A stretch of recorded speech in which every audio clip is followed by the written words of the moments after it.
प्रणाम नमस्कार। हम पवन पांडे दोस्तों के गोट चुके गोड़ लागतनी और आप सबके दिल से धन्यवाद बा।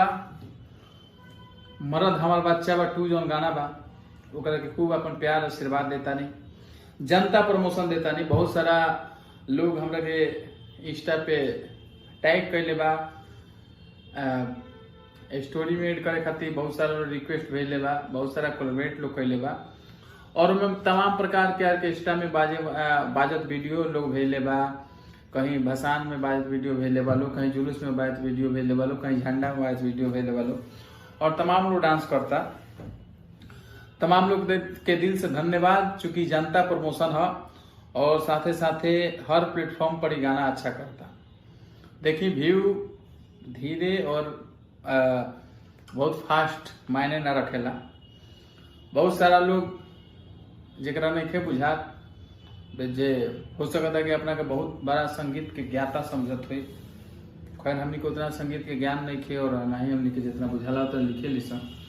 वो लोग मर्द हमार बच्चा बा 2 कहता है नाम गलत बाई बा वो बा, तो बहुत लोग अपना के ब्रिलियंट समझत हुई। तो हो सकता कहीं जो लोग के टाइटल जना टाइटल के पसंद करते हुए टाइटल बहुत बड़ा हिट हो जाते हुए।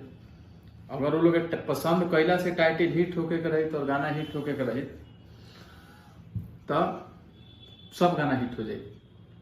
लेकिन देखी टाइटल के शिकायत करता लोग, गाना के बड़ाई करता लोग। गाना अच्छा बा तो भाई टाइटल मायने नहीं कर रखा और गाना बजाइए सब लोग, गाना के प्रमोशन कर लो।